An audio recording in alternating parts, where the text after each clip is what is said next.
You wake up in the morning and reach over to grab your phone as you load the Instagram app. A fresh post from the Colorado Buffaloes football team comes alive on your phone with exceptional quality, elevated graphics, and meaningful stories. What's up? I'm Logan Benson, here to give you a warm welcome to the podcast and a closer look behind the busy job of being a sports content creator. Do you ever wonder who's behind college football's content? Come discover a lens behind a lens. That was Houston Rawls, a first-year creative content intern with the CU Athletics Department, who takes pride in his strong work ethic and passion for creativity, even despite the football team capping the season off with a losing record. Content-wise, we like to show emotion, we like to show character, just because the game, just because our record isn't going well doesn't mean our players don't still love football, and that's what we try to focus on. According to Bro Bible's Garrett Carr, only 5 college football teams have an Instagram following of over 1 million users, meaning the pressure is elevated for creatives trying to get the job done. I think the biggest goal as a team this year has been to focus on showing the emotion and hard work that all the football players have put in, especially for Colorado, and especially to get to the next level of the NFL. Touchdown! Your favorite wide receiver on CU's roster blazes past the defense and scores.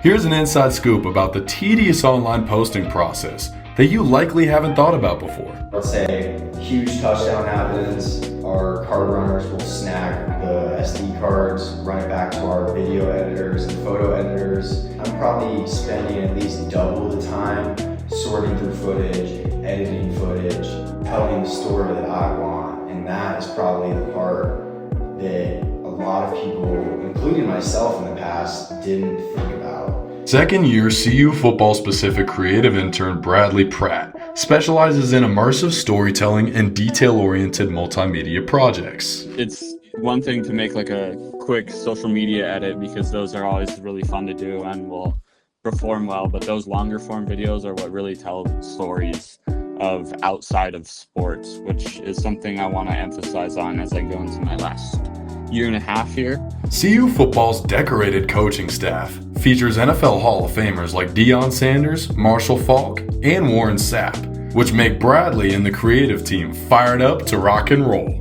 Like Coach Warren Sapp, who I'll basically see on a daily basis, which is crazy. And guys like Marshall Faulk, just legends, just being in this same building as you, really, it builds a culture of like, this is a pipeline to the NFL and where you want to go.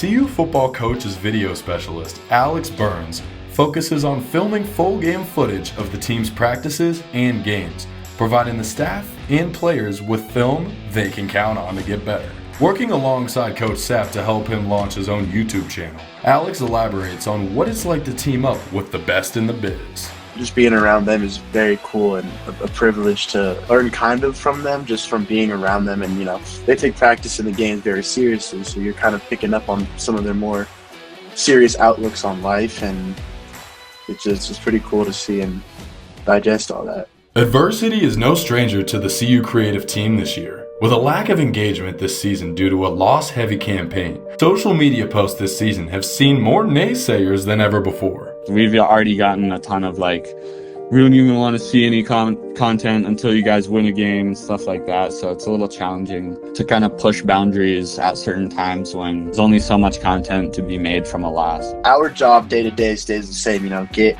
get the footage of the practice, whatever drills they want, get it through and just get it up. For us, it's really easy to stay locked in because we can look at we know what a good day of work is for us. And it's completely not correlated at all with whether the team is doing good or bad. The U.S. Bureau of Labor Statistics reported this year that an estimated 100,000 entertainment and sports occupation openings will emerge between 2024 and 2034. In this industry, you're put in a hot seat with the power to decide the angle of each story. Whether it's journalism, photography, videography, you're kind of like the narrative controller in this industry, because at the end of the day, most of the media consumed is by us, and the way that we sit there and curate it plays a big role in how it's perceived by other people. It's a lot of time behind the computer.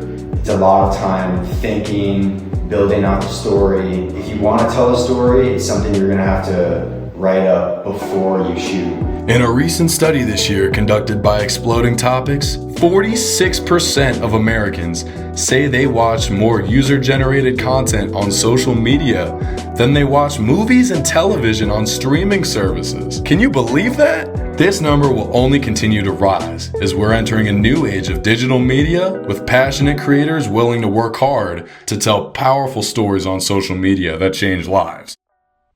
As always, I'm Logan Benson. Thanks for your time.